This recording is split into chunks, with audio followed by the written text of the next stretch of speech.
I have been for years trying to figure out the word for it.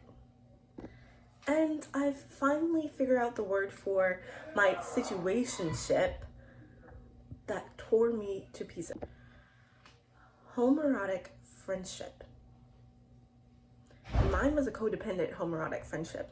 I met this person when I was like about 18 and I had just been kicked out of my mom's house and I was just all over the place, just trying to find my place in the world. I was raised very religiously and homeschooled, so I didn't really know how to navigate, I didn't know how the real world was. And I was the type of person that was like, I can be friends with anyone and everybody. And I attracted this homoerotic people at the job that I worked at, which was Chick-fil-A at the time, were like saying things. And I was like, no, we're just friends, because we were, but we weren't. I was taking this girl out on dates. I just was. I made a little picnic date and everything.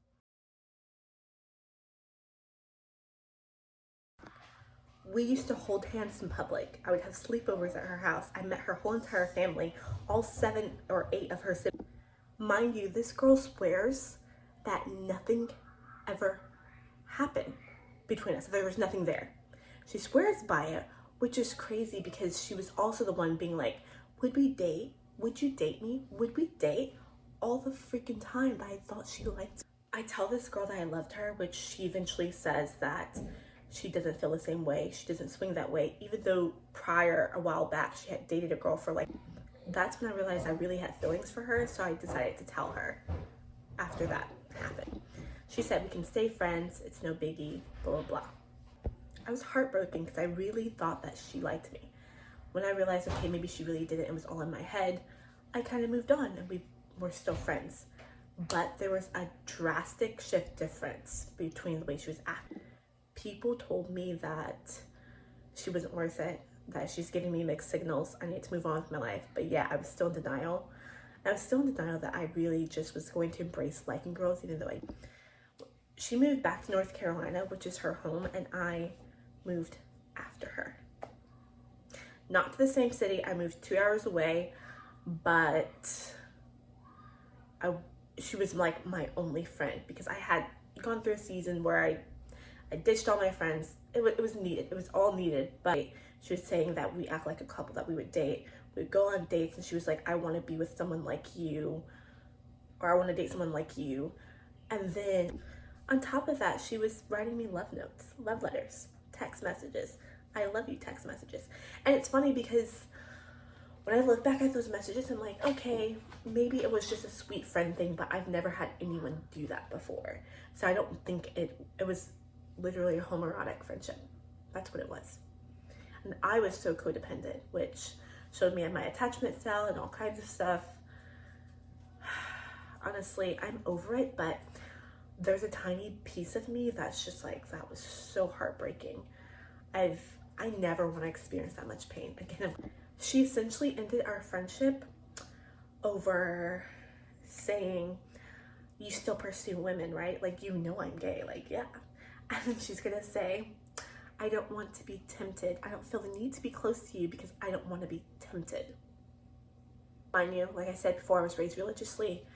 So this girl was also religious, very overboard. And she now is the pastor of, an executive pastor over the church that she interned at.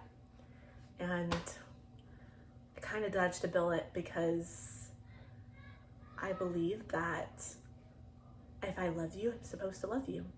Even if you don't reciprocate that love, then I will learn from that and I'll move on and heal. But love is just love at the end of the day. So if you have like a homoerotic friendship, which essentially is like friends, but more than friends, but not lovers, but not girlfriend or boyfriend, whatever the case may be. I think it's a girl. I think it's only for like more sapphic people, but regardless, it hurts. So if it ends, so either make sure you be on the same page. I was so nervous and scared to say what I wanted to say until I finally said I love you and wrote her this note and gave her flowers. But the way she reacted to the way I would give her gifts and the way when I would do things for her and everything, and I don't know, I just truly thought that we were in love and that one day we would be together. And no, it didn't happen. Every time I hear Chappell Roan's new song, it makes me think about this girl, because that was probably the reason for our homoerotic relationship instead of having a relationship or just having a friendship. I feel like it was deeply rooted in her fear or scarcity or small-minded or overly religious belief system concerning liking another girl. And at some point I felt the same way, and that's why it took me so long to approach her and be like, I love you. Our relationship lasted, or from the time we met to the time that it ended, for about like 2.5 years. And the crazy part about it was we started hanging out like immediately, and we started hanging out like we hung out all the time. She was like the person I hung out with the most in those 2 years. Like, I was always over at her house. We're always at some. I think the thing that hurts the worst about it is that she kind of like lied to other people about what happened and things that went on. And she also just made it as if it was completely one-sided. It's like, okay, well, you can say that, but your behavior says elsewise. And I think that hurt me so bad. It was like, how, you know what I mean? It's like, I have all these pictures and texts to prove it. Like, we have pictures holding hands. We have pictures touching, pictures of her feet. Like, I don't know. It's just, I've never done that with a friend, and I haven't dated since then. And I think part of me thinks this is why I haven't, because I'm scared to,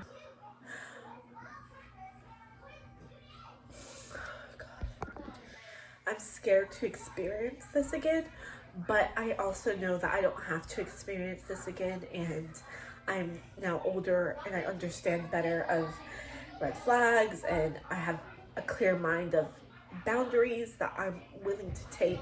I'm sorry, I didn't know I was gonna cry.